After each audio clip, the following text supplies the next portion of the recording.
ఈరోజు మనం చెప్పుకోబోయే మూవీ నేమ్ వచ్చేసి 'కురుక్షేత్ర'. ఏమైనా మిస్టేక్స్ ఉంటే కొంచెం క్షమించండి. షార్ట్ చేసి చెప్పాను. ఇంకా మీకు ఏమైనా మూవీస్ ఎక్స్‌ప్లనేషన్ కావాలనుకున్న వాళ్ళు కామెంట్ సెక్షన్‌లో అయితే కామెంట్ చేయండి. మూవీ స్టార్టింగ్‌లో కృష్ణుడి చెల్లైన సుభద్ర అండ్ అర్జున్‌కి పుట్టిన కొడుకు పేరు అభిమన్యుడు. సుభద్ర కడుపులో ఉండంగానే అభిమన్యుడు తన నాన్న ద్వారా చక్రవ్యూహాన్ని ఎలా ఛేదించాలో తెలుసుకున్నాడు. ఇంతటితో మన సీరీస్ అనేది మొదలవుతుంది. ఉత్తరాని వివాహం చేసుకుంటాడు అభిమన్యుడు. మన కృష్ణుడి ఇంట్రడక్షన్ జరుగుతుంది. చాలా గొప్పగా చూపిస్తారు కృష్ణుడిని మాత్రం. ఇంకా తరువాత మన పాండవులు ఉన్నారు కదా 5 మంది. వాళ్ళ ఇంట్రడక్షన్ అయితే కృష్ణుడు చెప్తూ ఉంటాడు. పాండవులలో పెద్దవారు. ఈయన పేరే ధర్మరాజు. యుధిష్ఠిరుడని కూడా అంటారు. అతని శక్తి ఆయుధం కాదు, సత్యం. ఇంకా సెకండ్ ఆయన పేరు భీముడు. భీముడు చాలా బలశాలి. కోపం ఉన్నంత మాత్రాన హృదయం మాత్రం పసిపాపలాగా మృదువు. ఇంతటితో భీముడి ఇంట్రడక్షన్ చూపిస్తారు. ఇంకా పాండవులలో మూడో వారు అర్జునుడు. అర్జునుడు అంటే అందరికీ ప్రియమైన వారు. అర్జునుడికి మార్గదర్శుడు ఎవరో కాదు, మన కృష్ణుడు. ఇంకా నకులుడు, సహదేవుడు. వీళ్ళిద్దరూ మాద్రి పుత్రులు. మన కథ స్టార్టింగ్‌లో పాండవుల పరిచయంతో మొదలవుతుంది. ఇంకా కృష్ణుడిని అయితే చూపిస్తారు. కృష్ణుడు పాండవులందరినీ పిలిచి సమావేశం అవ్వమని చెప్తారు.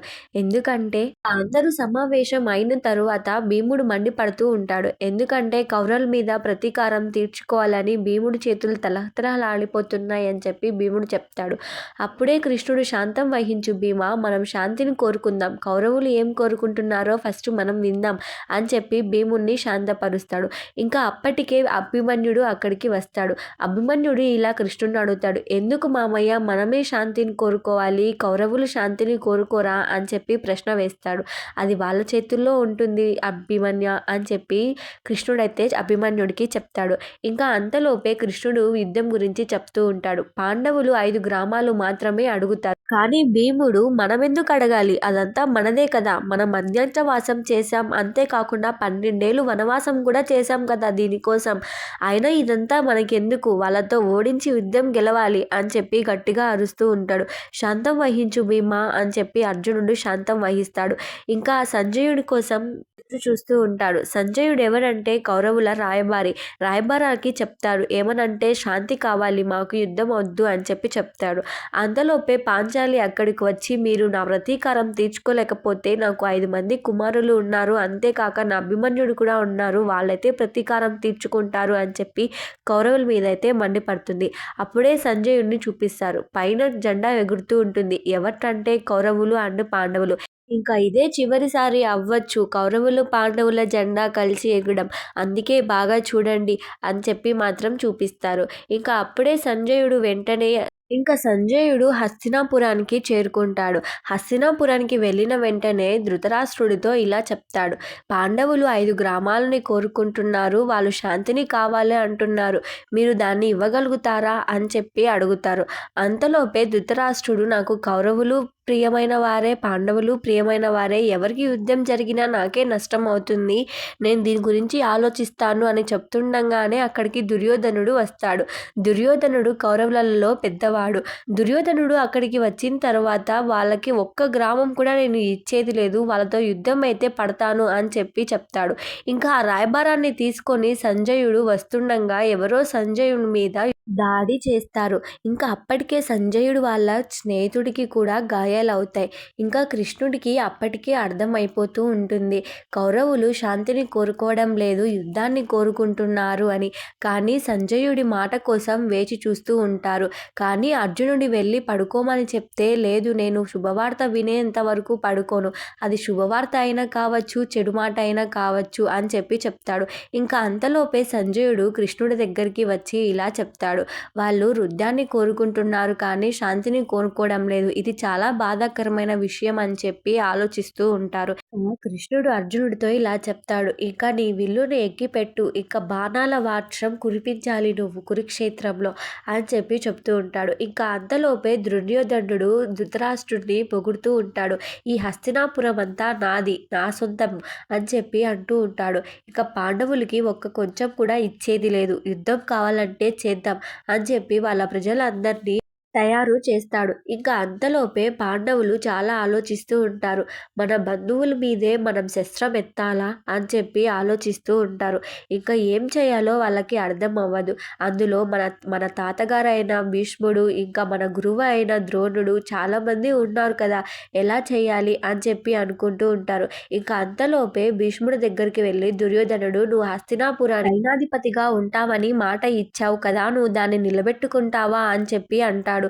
కానీ ఏమవుతుందంటే నేను పాండవుల మీద దాడి చేయను. అలాగని కౌరవుల మీద మోసం చేయను. నా మాట నేను తప్పను అని చెప్పి చెప్తాడు. నాకు ఇద్దరూ ప్రియమైన వారే. ఇద్దరికీ నేను సపోర్ట్ చేయగలుగుతాను అని చెప్పి చెప్తాడు. ఇంకా అంతలోపే అక్కడికి కర్ణుడు వస్తాడు. కర్ణుడు వచ్చి నేను యుద్ధంలో పాల్గొనడం లేదు అని చెప్పి చెప్తాడు. ఎందుకంటే ఇదంతా మనకి మధ్యలో చూపిస్తారు. ఇంకా తర్వాత అక్కడి నుంచి కర్ణుడు అనేది వెళ్ళిపోతారు. సైనాధిపతిగా తనకు కావాలని అనుకుంటాడు. కానీ అది ఇవ్వకపోవడంతో ఇంక అక్కడి నుంచి వెళ్ళిపోతాడు. ఇంకా పాండవులందరూ మాట్లాడుకుంటూ ఉంటారు. మన బంధువుల మీద మనం శస్త్రం ఎలా ఎత్తాలి అని.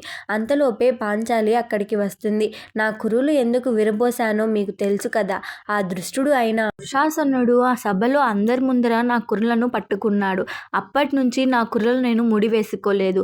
నాకు 5 మంది భర్తలు ఉన్న అంతమంది యోధులు అక్కడ ఉన్నా ఒక్కరు కూడా నన్ను కాపాడలేకపోయారు. అతని చావు చూసిన తర్వాతే అతని రక్తం నా కురులకు అందిన తర్వాతే నేను ఈ కురులను ముడివేస్తాను అని శపథం చేశాను కదా! అది మీకు గుర్తుందా అని చెప్పి అక్కడి పాంచాలి గుర్తు చేస్తూ ఉంటుంది. అంతలోపే ఒక క్లాత్ కృష్ణుడికి ఇచ్చి అక్కడి నుంచి వెళ్ళిపోతుంది. ఇంకా హస్తినాపురంలో శకుని దుర్యోధనుడికి ఇలా చెప్తాడు. "నువ్వు కృష్ణుడి దగ్గరికి వెళ్ళి ఏదో ఒకటి అడుగు" అని చెప్పి చెప్తాడు. అప్పుడు దుర్యోధనుడు, అర్జునుడు ఇద్దరూ కలిసి పోటీ పడతారు. పోటీ పడిన వెంటనే కృష్ణుడి దగ్గరికి మొదటిగా దుర్యోధనుడు చేరుకుంటాడు. ఇక చేరుకున్న వెంటనే కృష్ణుడు నిద్రపోతూ ఉంటారు. కృష్ణుడు ముందు కళ్ళు తెరవగానే అర్జునుడు కనిపిస్తాడు. అర్జునుడిని చూస్తాడు. కానీ దుర్యోధనుడిని చూడడు. ఇక దుర్యోధనుడు నేనే మొదటిగా వచ్చాను. మీరు నా కొరికే మొదటిగా వినాలి అని చెప్పి కృష్ణుడికి చెప్తూ ఉంటాడు. కానీ ఇంకా అంతలోపే నీకంటే చిన్నవాడు అయిన అర్జునుడు అంతలోనే నేను ఫస్ట్ లేవగానే నేను అర్జున్నే చూశాను. సో నేను అర్జునుడికే ఫస్ట్ నా కోరికలు విన్నవిస్తాను అని చెప్పి చెప్తాడు. నేను మీ ఇద్దరికి ఇవ్వగలిసినటి రెండే రెండు. ఒకటి నేను లేక నా నారాయణ సైన్యం. నేను యుద్ధంలో పోరాడను. నేను శస్త్రం కూడా ఎత్తను అని మాట ఇచ్చాను. సో నేను శస్త్రం ఎత్తను. అందుకని నేను కావాలా, నీకు నారాయణ సైన్యం కావాలా అని చెప్పి అర్జున్ని అడిగితే అప్పుడు నిజసందేహంగా ఆలోచించకుండా నాకు మీరే కావాలి నారాయణ అని చెప్పి కృష్ణుణ్ణి కోరుకుంటాడు. ఇంకా మనసులో సంతోషపడుతూ ఉంటాడు దుర్యోధనుడు. దుర్యోధనుడు ఇలా బాధపడుతున్నట్లు నటించి అర్జునుడు మిమ్మల్ని కోరుకున్నాడు కదా! సో నేను నారాయణ సైన్యంతోనే అడ్జస్ట్ అవుతాను అని చెప్పి చెప్తాడు. ఇంకా అంతలోపే దుర్యోధనుడు అక్కడి నుంచి వెళ్ళిపోయిన తర్వాత అర్జున్ని ఇలా అడుగుతాడు. "ఎందుకు అర్జున నన్ను కోరుకున్నావు? నారాయణ సైన్యం కోరుకోవచ్చు కదా! నీ సైన్యం కూడా తక్కువ ఉంది కదా" అని చెప్పి అంటాడు. "మీరు ఎక్కడుంటే అదే నాకు 1000 ఏనుగుల సైన్యం" అని చెప్పి చెప్తాడు. ఇంకా కురుక్షేత్ర యుద్ధం అనేది స్టార్ట్ అవుతుంది. దుర్యోధనుడు భీష్ముడితో ఇలా అంటాడు. "మీరు పాండవుల మీద పక్షపాతం చూపించి యుద్ధం సరిగ్గా చేయకుండా ఉంటారా అని చెప్పి అడుగుతాడు. "నేను హస్తినాపురానికి సైనాధిపతిని. నేను అలా చెయ్యను. నేను మాట ఇస్తున్నాను" అని చెప్పి చెప్తాడు. ఇంకా అంతలోపే శంఖం పూరించండి, అయితే యుద్ధం ప్రారంభించండి అని చెప్పి దుర్యోధనుడు చెప్తాడు. ఇంకా భీష్ముడు శంఖం ఊది యుద్ధాన్ని ప్రారంభిస్తాడు. ఇంకా యుద్ధం ప్రారంభించిన తరువాత వాళ్ళందరూ ఇంకా శస్త్రం ఎత్తు అని చెప్పి చెప్తాడు. "ఆగు కృష్ణ, నేను మా బంధుమిత్రుల మీద ఎలా బాణం ఎత్తాలి, మా పితామహుల మీద ఎలా నేను శస్త్రం ఎత్తాలి అని చెప్పి అర్జునుడు బాధపడుతూ ఉంటాడు. "నువ్వు వెళ్ళి బ్లెస్సింగ్స్ తీసుకోమని చెప్పి కృష్ణుడు ధర్మరాజుడికి చెప్తాడు. ఇంకా ధర్మరాజు భీష్ముడి దగ్గరికి వెళ్ళి బ్లెస్సింగ్స్ తీసుకుంటాడు. ఇంకా తర్వాత వచ్చిన వెంటనే ఇంకా మనం కూడా శంఖాన్ని పూరిద్దాం అని చెప్పి కృష్ణుడు చెప్తాడు. "ఆగు కృష్ణ, నేను ఈ పని చేయలేకపోతున్నాను. నాకు ఈ యుద్ధం నచ్చడం లేదు. నేను ఎలా బాణాలు ఎత్తాలి, నేను ఎలా సంధించాలి, నేను ఎలా నా బంధుమిత్రుల్ని చంపుకోవాలి, ఇంతమంది సైనికులు అందరూ నా వారే, నేను ఎలా ఈ పని చేయలేను. ఇది చేస్తే పాపం అవుతుందా, ధర్మం అవుతుందా, నాకేం అర్థం కావట్లేదు కృష్ణ అని చెప్పి కృష్ణుడికి చెప్తూ ఉంటాడు. ఇంకా యుద్ధం చెయ్యను అని చెప్పిన వెంటనే అక్కడ భీముడు, ధర్మరాజు, భీష్ముడు అందరూ ఆశ్చర్యపోతారు. ఇంకా ఏం చేయాలో అర్థం అవ్వదు. ఇంకా అప్పటికే కృష్ణుడు చెప్తాడు. "ఏది ఈ వీళ్ళు మీ కుటుంబం అనుకుంటున్నావా? ఏ సభలో అయితే నీ భార్యను అవమానించారో, ఇంకా నీ తల్లిని, నిన్ను అందరినీ కలిపి చంపాలనుకుంటున్నారు. వీళ్ళు నీ కుటుంబమా? అని అర్జునుడితో చెప్తూ తన నిజ స్వరూపం అయితే చూపిస్తాడు. ఈ లోకమంతా నేనే అర్జున అని చెప్పి చెప్తూ ఉంటాడు. మంచి నేనే, చెడు నేనే, ధర్మం నేనే, అధర్మం నేనే, రాక్షసుని నేనే, దేవుణ్ణి నేనే అని చెప్పి తన నిజస్వరూపం చూపిస్తాడు. శరీరం మాత్రమే మీది, ఆత్మ మాత్రం నాది. ఆత్మలో జరిగే ప్రతి పనులు నా ద్వారానే జరుగుతాయి అని చెప్పి కృష్ణుడు చెప్తూ ఉంటాడు. అప్పుడు అర్జునుడు నాకేం అర్థం అవ్వట్లేదు మాధవ అని చెప్పి చెప్తాడు. నువ్వు నీ కుటుంబం మీద శస్త్రం ఎత్తనని చెప్పి బాధపడుతున్నావు కదా అర్జున. ఇంతమందిని చంపితే ధర్మమా పాపమా అని నువ్వు ఆలోచిస్తున్నావు కదా. ఇదేనా నీ కుటుంబం? మీ అమ్మని నిన్ను అందరినీ చంపాలనుకున్నాడు. ఇదేనా నీ కుటుంబం? ఇంకా సభలో అందరి ముందు ద్రౌపదిని అవమానించారు. 5 గ్రామాలు కూడా వాళ్ళు ఇవ్వలేకపోయారు. వీళ్ళేనా నీ కుటుంబం? వీళ్ళ గురించి నువ్వు ఆలోచిస్తున్నావా అర్జున అని చెప్పి అర్జునుడికైతే చెప్తూ ఉంటాడు. అప్పుడే లోకమంతా నేనే అని చెప్పి 10 తలలుగా విడిపోతాయి. అగ్ని నేనే, దేవుణ్ణి నేనే అని చెప్పి మళ్ళీ ఇంకా డైలాగ్స్ అయితే చాలా బాగా చెప్తారు. ఇంకా తర్వాత అర్జునుడు నేను ఇప్పుడు శస్త్రం ఎత్తుతాను. నాకిప్పుడు బోధపడింది కృష్ణ అని చెప్పి శస్త్రం అయితే ఎత్తుతాడు.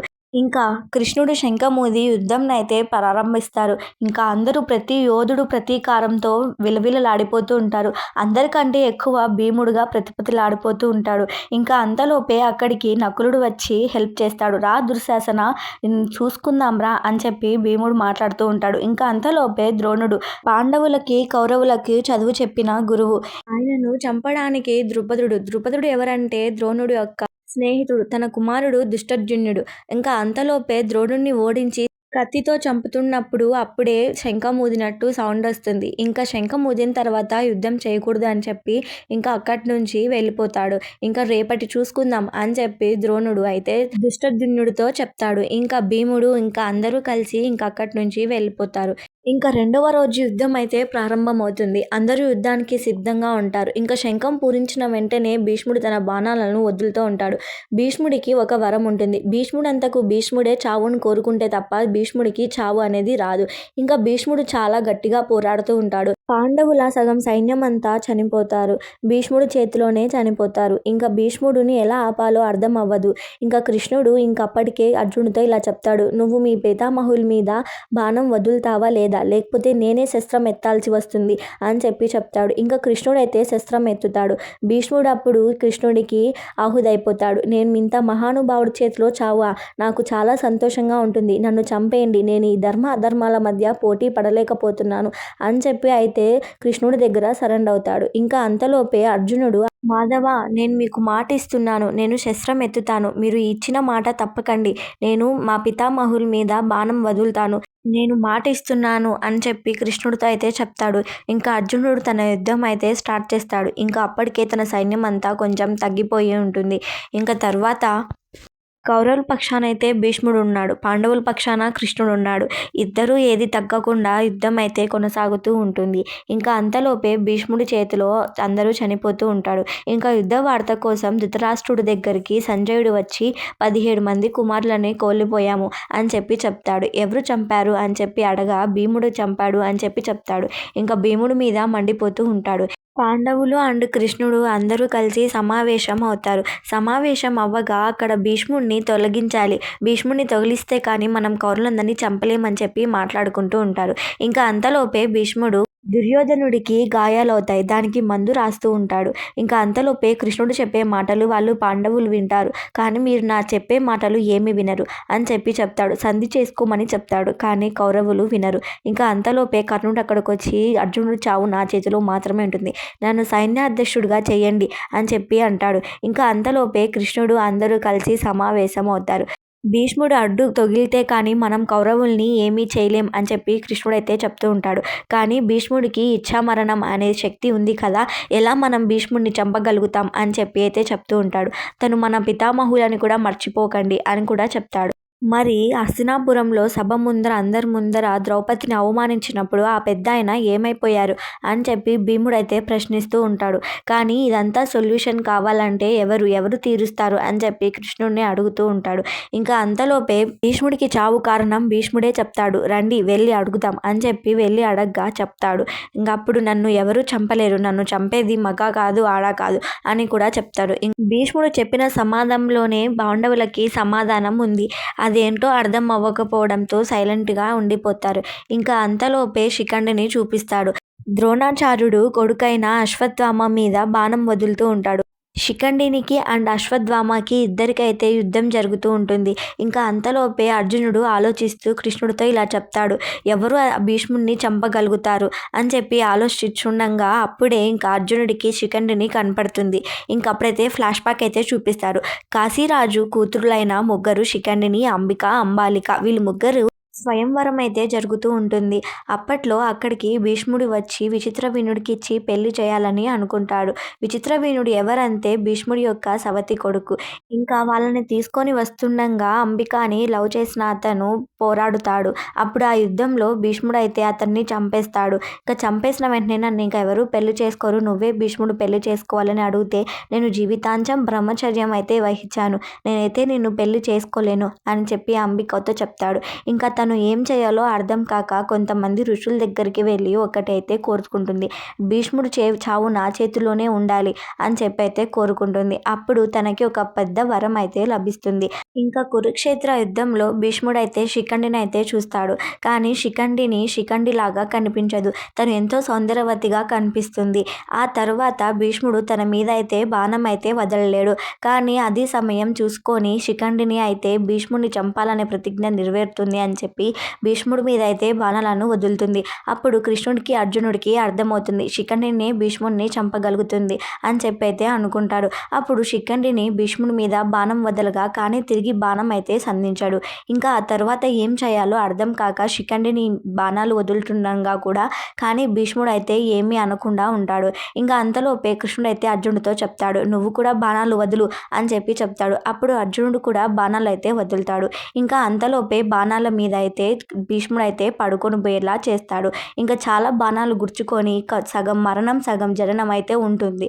ఇంకా భీష్ముడు అయితే అలానే పడుకుంటాడు. ఇంకా అంతటితో ఈ రోజు అయితే ఎండ్ అవుతుంది. భీష్ముడి దగ్గరికి శకుని వచ్చి ఇప్పుడు సైన్యాధ్యక్షుడిగా ఎవరు ఉంటారు అని చెప్పి అడగగా నా మిత్రుడైన ద్రోణాచార్యుడైతే ఉంటాడు అని చెప్పి అయితే చెప్తాడు. ఇంకా అప్పుడు ద్రోణాచార్యుడి గురించి ఫ్లాష్ బ్యాక్ అయితే చూపిస్తారు. అప్పుడు ద్రోణాచార్యుడు ద్రుపదుడు కొంతమంది మనుషులను పంపించి ద్రోణాచార్యును చంపేయమని చెప్పి అయితే చెప్తారు. ఇంకా అప్పటికి అశ్వత్థామ అయితే చిన్న పిల్లోడుగా ఉంటాడు. ఆ మాటలని విని ఆ సైనాధిపతులు వీళ్ళ మీద దాడి చేస్తున్నప్పుడు భీష్ముడు అక్కడికైతే వచ్చి ద్రోణాచార్యుని అయితే కాపాడతాడు. అప్పుడు ద్రోణాచార్యుని భిక్షగా ఏం అడుగుతాడంటే నువ్వు కౌరవులకి పాండవులకి విద్యనైతే నేర్పించాలి. అప్పుడు ద్రోణాచార్యుడైతే భీష్ముడు మాటలను అంగీకరిస్తాడు. ఇంకా తర్వాత అయితే సభను ప్రారంభిస్తారు. ఇంకా భీష్ముడు చనిపోయినంత కారణంగా ఏం చేయాలో అర్థం కావదు. అప్పుడు అప్పుడు కర్ణుడు సైన్యాధ్యక్షుడిగా ఎవరినైతే పెట్టాలనుకుంటున్నాడని చెప్తాడు. అప్పుడు ద్రోణాచార్యునైతే పెట్టాలి అని అయితే చెప్తాడు. ఇంకా అంతలోపే ఒక సైనాధిపతి వచ్చి పాండవులు వచ్చారు భీష్ముడిని కలవడానికి అని చెప్తారు. అప్పుడు పాండవులు భీష్ముడిని అయితే కలుస్తారు. కలిసిన తర్వాత అతని తల కిందికుంటుంది. అప్పుడు కృష్ణుడు అయితే చెప్తాడు, వీరుడు ఎప్పుడు తల పైకెత్తుకొనే ఉండాలి, బాణాలు పెట్టి భీష్ముడి తలని పైకెత్తించు అని అయితే చెప్తాడు. అప్పుడు బాణాలు వదిలి భీష్ముడి తల అయితే పైకెత్తేలా చేస్తాడు. కానీ అప్పటికే ద్రోణాచార్యుడు ఒక పెద్ద పన్నాగం అయితే పండుతాడు. వీళ్ళందరికీ ఆధారం ఎవరంటే ధర్మరాజు. అతనిని చంపితే ఇంకా అందరూ అయితే సైలెంట్ అయిపోతారు అని కూడా చెప్తాడు. ఇంకా ఫ్లాష్ బ్యాక్ అయితే చూపిస్తాడు. ద్రోణాచార్యుడిని ద్రుపదుడైతే అవమానిస్తాడు. సో అందుకని పాండవులు గురుదక్షిణగా ఆయనను తీసుకొని రండి అని అయితే చెప్తాడు. ద్రుపదుడైతే కోపంతో ఉంటాడు. ఎందుకంటే ద్రోణాచార్యుడిని ఎలాగైనా ఓడించాలి అని చెప్పి వరం తీసుకొని అతను ఒక కొడుకునైతే పొందుతాడు. అతని కొడుకు పేరే దుష్టద్యుమ్నుడు జననం అనేది ద్రోణాచార్యుడిని చంపడానికే ఉంటుంది.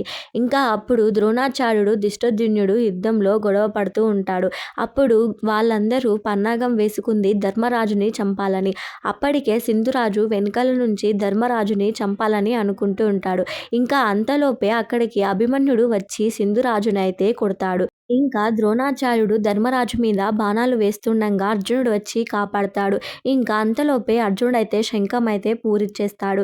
ఇంకా తర్వాత సభ అయితే ఏర్పాటు చేస్తాడు. ద్రోణాచార్యుడిని అందరూ అయితే తిడుతూ ఉంటారు. ఈరోజు మనకే నష్టం జరిగింది కానీ లాభం ఏమీ జరగలేదు అని చెప్పి అయితే మాట్లాడుతూ ఉంటారు. ఇంకా ఏం చేయాలో అర్థం కాక ద్రోణాచార్యుడిని పక్షపాతం చూపిస్తున్నావా పాండవుల మీద అని అయితే శకుని అయితే అడుగుతారు. నేను అలా ఎందుకు చేస్తాను అని చెప్పి అయితే ద్రోణాచార్యుడు అయితే అయితే మండిపడతాడు. రేపు పాండవులలో ఒకరినైతే నేను చంపుతాను అని చెప్పి అయితే పన్నాగం అయితే పండుతాడు. పాండవులలో ఒకరిని చంపాలంటే అర్జునుడినైతే దూరంగా తీసుకుని వెళ్ళాలి అని చెప్పి త్రికర రాజుకైతే చెప్తాడు. అతను చెప్పిన వెంటనే పని అయితే చేస్తాడు. ఇంకా యుద్ధం అయితే ప్రారంభమవుతుంది. యుద్ధంలో టార్గెట్ అంతా ధర్మరాజు మీదే ఉంటుంది. అక్కడికి ఒక గజ ఏనుగు అయితే వస్తుంది. ఆ గజ ఏనుగుని ఎవరు అయితే చంపలేకపోతారు. ఎన్ని బాణాలు వేస్తున్నా కూడా దాన్ని చంపలేకపోతారు. ద్రోణాచార్యుడు మాత్రం ధర్మరాజు మీదే టార్గెట్ అయితే ఉంటుంది. ఇంకా ఎంతమంది చంపుతున్నా చంపలేకపోతారు. ఇంకా అర్జునుడు అయితే హింట్ అయితే ఇస్తాడు మెడ మీద కొట్టమని చెప్పి. ఇంకా మెడ మీద కొట్టిన వెంటనే గజ ఏనుగు అనేది చనిపోతుంది. ఇంకా సింధురాజు వెనకాల నుంచి ధర్మరాజుని టార్గెట్ చేస్తూ ఉంటాడు. అప్పుడు అక్కడికి అభిమన్యుడు వచ్చి నకులుడు సహదేవుడు ఇద్దరు కలిసి వచ్చి అతన్ని అయితే పోరాడతాడు. ఇంకా పోరాడిన తర్వాత అంతటితో ధర్మరాజు తొందరగా శిఖరానికైతే వెళ్ళిపోయి శంఖంను అయితే పూరిస్తాడు. ఇంతటితో యుద్ధం అయితే మురుస్తుంది. దుర్యోధనుడు చాలా మండిపోతూ ఉంటాడు. ఎందుకంటే ఎవరినో కానీ చంపుతా అని చెప్పావు కదా, ఏమైంది నీ శపథం, ఎందుకు చంపలేదు అని చెప్పి ద్రోణాచార్యుడి మీద అయితే కోపడుతూ ఉంటాడు. నేను నీ గురువు అని మర్చిపోవద్దు అని చెప్పి అయితే గట్టిగా అయితే అరుస్తాడు. గర్చిన తర్వాత మీరు పాండవుల మీద పక్షపాతం చూపిస్తున్నారు అని అయితే చెప్తాడు. లేదు, నేను చూపించడం లేదు, ఇంకా ఈరోజు అయితే చంపుతాను, ఈరోజు నేను చెప్పకపోతే నేను అగ్నికి ఆహుతైపోతాను అని అయితే చెప్తాడు. అభిమన్యుడు యుద్ధంలో చాలా గట్టిగా అందరి వీరులతో పోరాడుతూ ఉంటాడు. వయసులో చిన్నవాడే అయినా యుద్ధంలో మాత్రం గట్టిగా పోరాడుతూ ఉంటాడు. ఇంకా వాళ్ళ డాడీ దగ్గరికి వస్తాడు, అంటే అర్జునుడి దగ్గరికి. అర్జున్ దగ్గరికి వచ్చి నేను యుద్ధంలో ఎలా పోరాడుతున్నాను అని చెప్పి అడుగుతాడు. నేను నిన్ను పొగడడానికి మీ అమ్మని కాదు నీ తండ్రిని అని చెప్పి సరదాగా మాట్లాడుకుంటూ ఉంటారు. ఇంకా ఇలానే నువ్వు గట్టిగా పోరాడాలి, నిన్ను అందరూ గుర్తు పెట్టుకోవాలని చెప్పి అయితే దీవెనలు అయితే ఇస్తాడు. ఇంకా గూఢాచార్యుడు తొందరగా వెళ్ళి ఇంకా కౌరవులు ఏం మాట్లాడుకుంటున్నారో అయితే వింటారు. ఇంకా గూఢాచారుడు వెళ్ళిన తర్వాత అదంతా వచ్చి కృష్ణుడికి అయితే చెప్తాడు. వాళ్ళు ఎవరినో చంపాలని గట్టిగా అనుకుంటున్నాడు. ఆ యోధుడు ఎవరు అర్థం అవ్వక కృష్ణుడు అండ్ అర్జునుడు ఆలోచిస్తూ ఉంటాడు. కానీ కృష్ణుడికి మాత్రం ముందే తెలుస్తుంది రేపు అభిమన్యుని చంపుతున్నారు అని. కానీ కృష్ణుడు ఏమీ చేయలేకపోతారు. ఇంకా కౌరవులు అండ్ అశ్వత్థామ ఇంకా అందరూ కలిసి ప్లాన్ అయితే వేస్తారు. ప్లాన్ వేసిన తర్వాత మరుసటి రోజు యుద్ధం అయితే స్టార్ట్ అవుతుంది. యుద్ధం స్టార్ట్ అవ్వక ముందు కౌరవులు పాండవుల శస్త్రాలన్నింటినీ కాల్చేస్తూ ఉంటారు. దాన్ని అగ్గి పడినప్పుడు కృష్ణుడైతే దానిని ఆపుతాడు. ఇంకా యుద్ధ భూమిలోకి వెళ్ళాలి అని చెప్పి అభిమన్యుడైతే యుద్ధ భూమిలోకి వెళ్ళిపోతాడు. ఇంకా అదే చివరిగా చూస్తాడని అర్జున్కి అయితే తెలియదు. ఇంకా యుద్ధ భూమిలో ద్రోణాచార్యుడైతే చాలా గట్టిగా కోప్పడుతూ అందరినీ నాశనం చేస్తూ ఉంటాడు. ఇంకా నాశనం చేస్తూ సమయంలో ఒక పన్నాగం కూడా వేస్తారు. అదే పద్మవ్యూహం. పద్మవ్యూహం ఛేదించడం చాలా కష్టం. పద్మవ్యూహం ఛేదించడం ఓన్లీ అర్జునుడికి మాత్రమే తెలిసి ఉంటుంది. ఇంకా సైనికులందరూ పద్మవ్యూహానికి రెడీ అవుతారు. ఇంకా రెడీ అయిన సమయం తరువాత అది ధర్మరాజుకి అర్థమవుతుంది. ఇది పద్మవ్యూహం, మనం ఎవరం ఛేదించలేం, అర్జునుడేమో ఇక్కడ లేడు, ఇప్పుడు ఏం చేయాలి అని చెప్పి అందరూ ఆలోచిస్తూ ఉంటారు. కానీ అర్జునుడేమో చాలా దూరంలో ఉంటాడు. ఇంకా కృష్ణుడు సమయం లేదు, మనం తొందరగా యుద్ధ భూమిలోకి వెళ్ళాలి అని చెప్తూ ఉంటాడు. ఇంకా యుద్ధభూమిలో ఒక రాక్షసుడైతే ఉంటాడు. ఆ రాక్షసుడు భీముడి మీద చాలా పగతో ఉంటాడు. ఎందుకంటే భీముడు హిడంబిని మ్యారేజ్ చేసుకుంటాడు కదా, సో అందుకని ఆ కథ ఇంకా మళ్ళీ వేరే విధంగా చూపిస్తారు. ఇంకా తర్వాత అభిమన్యుడికి పద్మవ్యూహం ఎలా ఛేదించాలో తెలీదు. ద్రోణాచార్యుడు ఇంకా ధృతరాష్ట్రుడు ఇంకా దుర్యాసనుడు అందరూ కలిసి అభిమన్యుడిని రెచ్చగొడతారు, లోపలికి రా అని చెప్పి. ఇంకా అభిమన్యుడు లోపలికి వెళ్ళిన వెంటనే అందరూ భీముణ్ణి ధర్మరాజుని ఇంకెవరిని లోపలికి ప్రవేశం లేకుండా చేసేస్తారు. ఇదే పద్మవ్యూహంలో ఉన్న వ్యూహం. ఇంకా తరువాత అర్జునుడు అయితే అక్కడ ఫైట్ చేస్తూ ఉంటాడు. ఇంకా అర్జునుడు చెప్తాడు ఇంకా తొందరగా మనం వెళ్ళాలి అని. ఇంకా అంతలోపే అభిమన్యుడు లోపలికి వెళ్ళగానే అక్కడ 5 మంది కలిసి అభిమన్యుడిని అయితే ఘోరంగా చంపుతారు. ఇంకా చంపకముందు అభిమన్యుడైతే చాలా గట్టిగా ఫైట్ చేస్తాడు.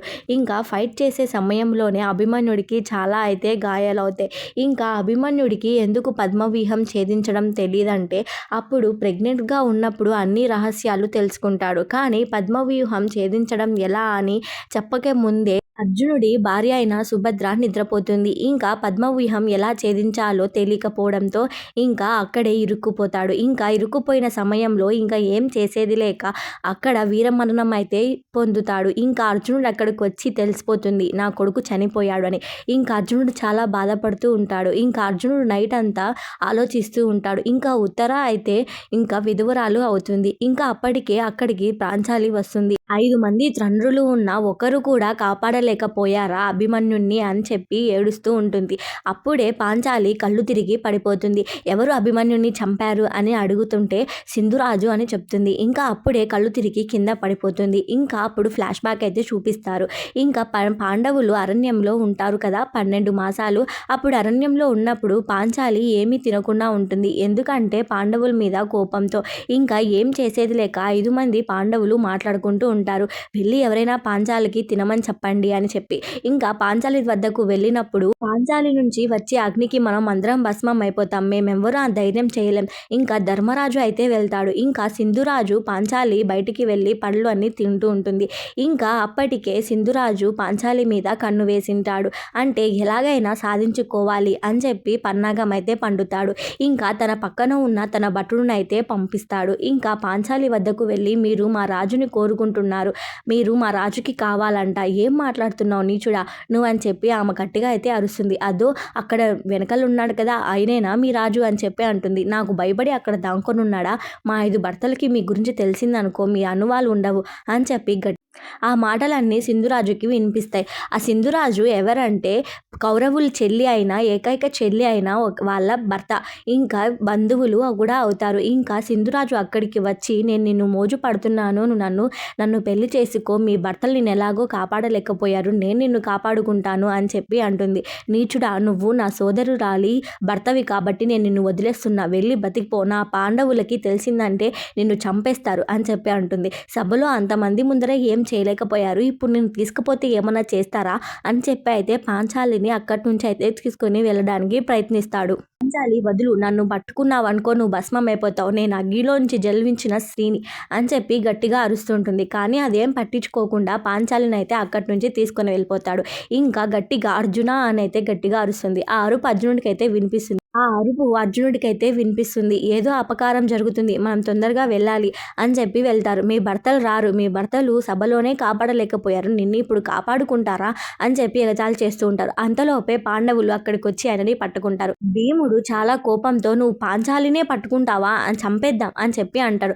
అప్పుడు ధర్మరాజు భీమా ఆగు, అది పాంచాలి చేతిలో ఉంది, పాంచాలి నువ్వు చెప్పు అతన్ని చంపాలా వద్దా, నా సోదరులాడు విధవరాలవుతుంది, ఎందుకు అతన్ని చంపకండి అని చెప్పి పెద్ద శిక్ష వేయండి అని చెప్పి చెప్తాడు.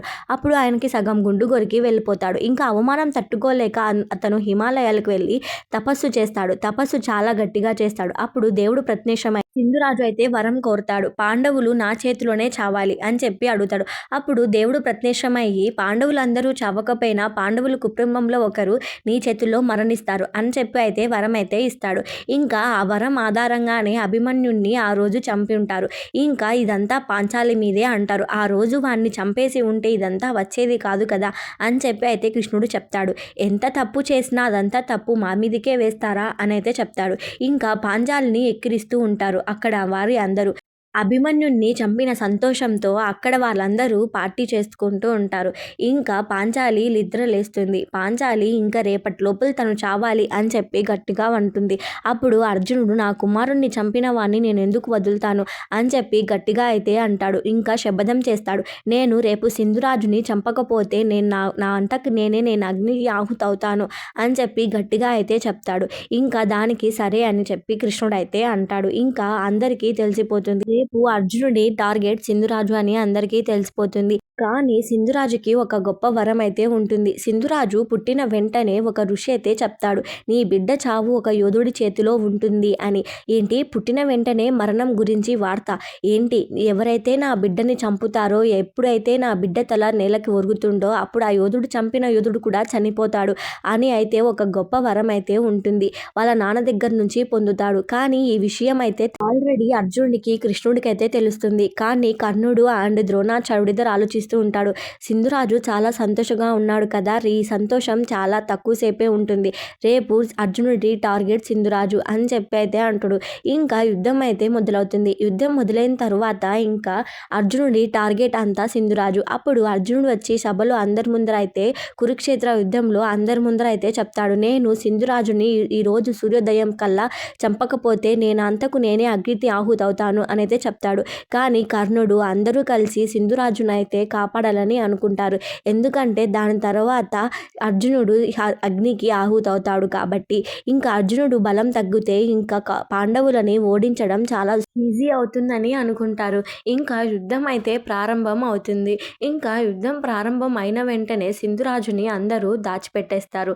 ఇంకా సింధురాజు అయితే బయటికి రానివ్వకుండా చేస్తాడు. ఇంకా పాండవులు అందరూ కలిసి యుద్ధం చేస్తూ ఉంటారు. ఇంకా యుద్ధం చేసే సమయంలో అర్జునుడి టైం వేస్ట్ చేయాలని చెప్పి ద్రోణాచార్యుడైతే అర్జునుడితో యుద్ధం చేస్తూ ఉంటాడు. ఫస్ట్ నువ్వు సింధురాజుని గెలవాలంటే ఫస్ట్ నన్ను చంపి ముందుకు పో అనైతే చెప్తాడు. ఇంకా అప్పుడు అర్జునుడైతే మన గురువుతో అయినా గొడవ పడుతూ ఉంటాడు. ఇంకా కృష్ణుడు అయితే గుర్తొస్తాడు. ద్రోణాచార్యుడు కావాలనే టైం వేస్ట్ చేస్తున్నాడు, నువ్వు టైం చూసుకో అని చెప్పైతే చెప్తాడు. ఇంకా అప్పటికే నేను మీతో యుద్ధం చేయలేను అని చెప్పైతే పక్కకి వెళ్తాడు. ఇంకా అప్పుడు అశ్వత్థామ ఒకటి చెప్తాడు. ఏంటి యుద్ధం చేస్తున్నప్పుడు వెళ్ళిపోతున్నావు నీచుడా అని చెప్పైతే తిడతాడు. మీరు నేర్పించిందే గురువా అని చెప్పి అక్కడి నుంచి అయితే వెళ్ళిపోతాడు. కొంచెం ముందుకు వెళ్ళినాక అభిమన్యుడి చంపిన ప్లేస్ అయితే వస్తుంది. ఇంకా అభిమన్యుడిని చంపిన ప్లేస్ చూసి ఏడుస్తూ ఉంటాడు. ఇంకా అప్పటికే సూర్యోదయం అయితే అయిపోతుంది. ఇంకా కర్ణుడు అక్కడికి వచ్చి నువ్వు ఇప్పుడు అగ్నికి ఆహుతవుతావా, నా చేతుల్లో కదా నిన్ను చంపాలనుకున్నాను, నువ్వు అగ్నికి ఎలా ఆహుతవుతావు అని చెప్పి అయితే రెచ్చగొడతాడు. ఇంకా కొంచెం సేపు ఉన్నాక కృష్ణుడు అయితే వస్తాడు. కృష్ణుడు అయితే నువ్వు బయటికి రావాలని నేనే సూర్యుడిని దాచిపెట్టాను అనైతే చెప్తాడు. నువ్వు బాణం సంధించు అనైతే చెప్తాడు. ఇంకా సింధురాజు మీద అయితే బాణం వదులుతాడు. నువ్వు ఇంత మోసం చేస్తావని అనుకోలేదు కృష్ణ అనైతే కృష్ణునైతే తిడుతూ ఉంటాడు. నా తల కింద పడిన వెంటనే నువ్వు కూడా చనిపోతావు, నీకు విషయం తెలుసా అనే లోపలే అర్జునుడైతే బాణం వేస్తాడు. ఆ తల వెత్తుకొని వెళ్ళి వాళ్ళ నాన్న ఒడిలో అయితే పడుతుంది. ఇంకా ఇంతటితో మన సింధురాజు మరణం అయితే వస్తుంది. ఇంకా ధృతరాష్ట్రుడు దుర్యోధనుడు అందరూ కలిసి మండిపోతూ ఉంటారు. ఇంకా ఇప్పుడే ఒక ఫ్లాష్ బ్యాక్ అయితే చూపిస్తాడు. అందరూ కలిసి పాండవుల్ని చంపేయాలని అగ్ని దహనం చేస్తారు. అప్పుడు చేసిన వెంటనే భూమిలోకి వెళ్ళిపోతారు. అక్కడ వెళ్ళిన వెంటనే ఒక గృహ ఉంటుంది. ఆ గృహలోకి వెళ్తాడు. ఆ గృహలో ఒక రాక్షసుడు ఉంటాడు. అదే హిడింబి వాళ్ళ అన్న. హిడింబి వాళ్ళ అన్న ఆహారం కావాలని అంటూ ఉంటాడు. ఆహారం భీముడు సరిపోతుంది, నాకు అతను కావాలి అని చెప్పి తన చెల్లైన హిడింబిని అయితే అక్కడికి పంపుతాడు. ఇంకా పంపిన వెంటనే అలా వేషంతో వెళ్లకుండా చాలా అందంగా అయితే వెళ్తుంది. పాండవులలోని భీమున్నైతే లవ్ చేస్తుంది. ఇంకా లవ్ చేసిన వెంటనే అక్కడికి తన అన్న వస్తాడు. నేను చెప్పిన పని ఏంటి, నువ్వు చేస్తున్నదేంటి, నేను ఇతన్ని తినాలనుకుంటున్నా, ఇతను నేనే చంపుతాను అని చెప్పి అంటుంది. అప్పుడు హిడంబి అయితే అడ్డుపడుతూ ఉంటుంది. ఇంకా భీముడి చేతిలో అయితే అతను ఓడిపోతాడు. ఇంకా ఓడిపోయినది ఇతను నా సోదరుడు అని చెప్పి ఏడుస్తూ ఉంటుంది. మీరు నన్ను ఇంకా ఇప్పుడు నన్ను ఏం చేయమంటారు, నేను చచ్చిపోతాను అని చెప్పి అంటూ ఉంటుంది. ఇంకా అప్పటికే నువ్వు మమ్మల్ని ఎందుకు కాపాడావు అని చెప్పి అడుగుతాడు భీముడు. ఇంకా అంతలోపే అందరూ అక్కడికి వస్తాడు. ఎందుకంటే నేను మీ కుమారుడు భీముడిని ఇష్టపడ్డాను, అందుకే నేను మీ అందరినీ కాపాడాలని అనుకున్నారు. ఇంకా వాళ్ళిద్దరికీ పుట్టిన కొడుకు పేరే ఘటోత్కచుడు. ఘటోత్కచుడు చాలా బలవంతమైన వాడు. ఇంకా ఈ సభ అయితే మొదలవుతుంది. కౌరవులు అందరూ కలిసి ద్రోణాచార్యునైతే అవమానిస్తారు. నువ్వు సైన్యాధ్యక్షుడిగా ఉన్నావు కానీ ఎవరిని నువ్వు చంపలేకపోయావు, ఇంకా మన సైన్యమే చాలా చనిపోయారు అని చెప్పి గట్టిగా అరుస్తూ ఉంటాడు. ఇంకా అంతలోపే కర్ణుడు చెప్పి అంటాడు, అర్జునుడిని చంపబోయేది నేను ఒక్కడినే, పాండవుల్ని అందరినీ చంపగలిసిన శక్తి నాకొక్కడికే ఉంది, అందుకే నేను సైన్యాధ్యక్షుడిగా ఉంటాను అని చెప్పి కర్ణుడైతే చెప్తాడు. ఇంకా చెప్పిన వెంటనే ఇంకా కర్ణుడిని అయితే సైన్యాధ్యక్షుడిగా అయితే ప్రకటిస్తాడు. ఇంకా అది అశ్వత్థామకైతే నచ్చేది కాదు. ఇంకా రాత్రుల సమయం కూడా యుద్ధం అయితే ప్రారంభిస్తాడు. ఇంకా ఆ రాత్రుడికైతే ఘటోత్కచుడైతే వస్తాడు. భీముడు అండ్ హిడంబి అయిన కొడుకు ఘటోత్కచుడితో పాటు తన కుమారుడు కూడా వస్తాడు. ఇంకా తన కుమారుడు ఇంకా ఘటోత్కచుడు ఇద్దరు కలిసి యుద్ధం చేస్తూ ఉంటాడు. ఇంకా ఘటోత్కచుడికి ఎవరు అయితే సాటి లేరు. ఇంకా కౌరవుల సైన్యం అంతా సగంతో పడిపోతుంది. ఇంకా అదంతా ధృతరాష్ట్రుడు ఇంకా అందరూ కలిసి చూస్తూ ఉంటాడు. దుర్యోధనుడు చాలా మండిపోతూ ఉంటాడు, ఈ ఘటోత్కచుడిని ఎలా ఆపాలి అని చెప్పి. ఇంకా అప్పుడే అశ్వత్థామ అయితే ఘటోత్కచుడి మీద పోటీ అయితే వెళ్తాడు. ఇంకా ఘటోత్కచుడు అశ్వత్థామతో పోటీ పడుతూ ఉంటాడు. ఇంకా పోటీ పడే సమయంలో అశ్వత్థామ ఘటోత్కచుడిని కింద అయితే పడవేస్తాడు. ఇంకా కింద పడే సమయంలో ఇంకా వాళ్ళ ఘటోత్కచుడైతే కొడుకు అయితే అక్కడికి వస్తాడు. అశ్వత్థామ దగ్గరికి వచ్చి ఫైట్ చేయాలని అనుకుంటాడు. ఇంకా ఫైట్ చేసే సమయంలోనే ఇంకా అక్కడ అశ్వత్థామ తన కొడుకు అయిన వచ్చిన పర్వనైతే చంపేస్తాడు. ఇంకా అశ్వత్థామ ఇంకా అక్కడి నుంచి పరిగెత్తుకుంటూ వెళ్ళిపోతాడు. ఇంకా ఘటోత్కచుడు నిరాశగా వెళ్ళి తన కొడుకునైతే చూస్తాడు. ఇంకా అదంతా అక్కడితో ఇంకా ముగుస్తుంది. ఇంకా ముగిసిన వెంటనే అశ్వత్థామ వెనకాల నుంచి ఘటోత్కచుడి మీద అయితే దాడి చేస్తాడు. ఇంకా ఘటోత్కచుడు చాలా కోపంతో ఉంటాడు. ఇంకా వీళ్ళందరూ అయితే పన్నాగం అయితే పడుతారు. ఎలాగైనా ఘటోత్కచుడిని చంపేయాలి అని అయితే అనుకుంటూ ఉంటారు. ఇంకా అప్పటికే అక్కడికి ఒక సమాచారం వస్తుంది. ఘటోత్కచుడు చనిపోయాడు అశ్వత్థామ చేతిలో అని చెప్పి అంటాడు. ద్రోణాచార్యుడు చనిపోయాడో లేదో మీకు తెలీదు కదా, ఒకవేళ ఆయన లేచి వస్తే మాత్రం విధ్వంసం సృష్టిస్తాడు అని చెప్పేదే చెప్తాడు. ఇంకా నా బాణం నా దగ్గర ఉన్న ఒక శస్త్రం అది అర్జునుడి పైనే మాత్రమే నేను ప్రయోగిస్తాను. ఇంకా ఎవరి మీద అయితే ప్రయోగించను. అర్జునుడు చనిపోతే ఇంకా పాండవుల సైన్యం అంతా చనిపోయినట్టే. ఇంకా కౌరవులమే విన్ అవుతాం అని చెప్పి అయితే కర్ణుడు చెప్తూ ఉంటాడు. ఇంకా ఏం చేసేది లేక ఇంకా కొంచెం సేపు ఉన్న తరువాత ఘటోత్కచుడు మళ్ళీ అయితే లేస్తాడు. ఇంకా లేచిన వెంటనే కౌరవులందరినీ చంపేస్తూ ఉంటాడు. అప్పుడే కృష్ణుడైతే చెప్తాడు, దీని గురించి ప్రపంచమంతా మాట్లాడుకుంటుంది అని అయితే ఘటోత్కచుడినైతే పొగుడుతూ ఉంటాడు. ఇంకా ఘటోత్కచుడి కోసం ఏం చేయాలో అర్థం అవ్వదు. ఇంకా దుర్యోధనుడు ఏం చేస్తాడంటే భీముడిని చంపాలని ఒక రాజు ఉంటాడు. ఆ రాజు పాతాళంలో ఉంటాడు. ఆ పాతాళంలో ఉండే రాజునైతే దుర్యోధనుడైతే తీసుకొని వస్తాడు. ఇంకా భీముడి కొడుకునైతే చంపాలని అనుకుంటాడు. భీముడైతే ఏం కొడుకైతే ఏం ఎవరినో కానీ చంపాలి అని చెప్పి అయితే వాళ్ళిద్దరి మధ్య యుద్ధం అయితే జరుగుతుంది. ఇంకా ఘటోత్కచుడు అయితే అతన్ని అయితే చంపేస్తాడు. ఇంకా చంపేసిన వెంటనే కర్ణుడికి అర్థమవుతూ ఉంటుంది, ఇంకా అర్జునుడిని నేను చంపలేను, ఇంకా ఓడిపోయాను, నేను అర్జునుడి చేతిలో ఓడిపోయాను అని చెప్పి బాధపడుతూ ఉంటాడు. ఇంకా కృష్ణుడు అయితే నవ్వుతాడు. కృష్ణుడు నవ్విన తర్వాత అర్జునుడిని అయితే కౌగిలించుకుంటాడు. ఎందుకు మాధవ మీరు సంతోషంగా ఉన్నారు, ఘటోత్కచుడు చనిపోయాడు కదా అని అడుగుతాడు. ఘటోత్కచుడు చనిపోయాడు కానీ నువ్వు బతికున్నావు కదా, ఆ శస్త్రం అనేది నీకోసమే దాచి ఉంచాడు కర్ణుడు. ఇంకా దాన్ని నీ మీద వేసి ఉంటే నువ్వు చనిపోయేవాడివి, కానీ నేను నిన్ను కాపాడుకున్నాను. నువ్వు లేకపోతే ధర్మం ఎలా గెలుస్తుందని అనుకుంటున్నావు అని చెప్పి అయితే కృష్ణుడు అయితే చెప్తాడు. ఇంకా అది చెప్పిన వెంటనే భీముడు ఘటోత్కచుడు మరణానికి చాలా బాధపడుతూ ఉంటాడు. ఇంకా భీముడు చాలా కోపంగా కూడా ఉంటాడు. ఇంకా ధర్మరాజుకి గాయాలు అవ్వకపోవడంతో నేను యుద్ధానికి రాను అని చెప్పి అయితే చెప్తూ ఉంటాడు. కానీ అందరూ అయితే తనని ఆపుతారు. కానీ ధర్మరాజు నేను యుద్ధానికి వస్తాను, నేను రాకపోతే ఎలా, నేనే పెద్దవాడిని కదా, నేనే యుద్ధం చేయకపోతే నన్ను వీరుడని ఎలా అంటారు అని చెప్పి అయితే యుద్ధానికైతే బయలుదేరతాడు. ఇంకా కురుక్షేత్రంలో యుద్ధం అయితే మొదలవుతుంది.